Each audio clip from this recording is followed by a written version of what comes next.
Gaur, abade nagusi eta betierekoaren egunean, Elizbarrutiko abadeak egun berezia ospatzen dabiltz. Hain zuzen, abade egin ziraneko 25, 50 eta 60 urteurrenak. Eloi Buenok, Aita Santuaren eklesiologiaren inguruan liburu argitaratu barri dauanak, gai honen inguruko hausnarketak elkarbanatu dauz abadeak. Pues en primer lugar yo creo lo que pretendo es situar la figura del Papa dentro de lo que yo creo que se puede considerar un giro copernicano en la historia de la Iglesia, ¿no?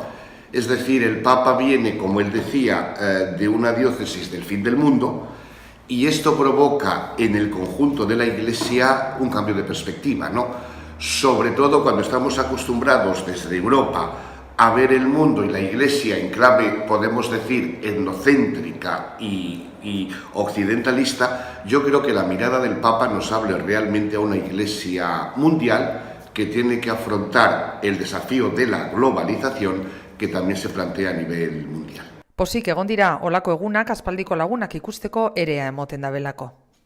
Estoy contento de ver a tanta gente conocida, ¿no? Gente con que hace tiempo que no había hablado y hoy he tenido la oportunidad de hablar y bien, contento, muy contento, sí. Y bueno, pues me gusta esta reunión donde nos encontramos pues con gente de nuestra época y bueno, celebramos juntos las efemérides. Behin berbaldia amaituta alkarragaz ospatu dabe mesea. Gotzainak, Jesus eta aientearen artean bitartekari egiteko eskatu deutze. El sacerdote debe estar entre Jesús y la gente.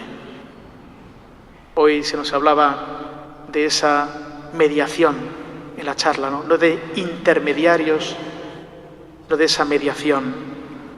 Con el Señor en la montaña, donde cada día renovamos la llamada, y en el valle, con las personas, sin asustarnos de los riesgos, ni endurecernos con juicios, sino pasando y haciendo el bien a quien se encuentra con nosotros.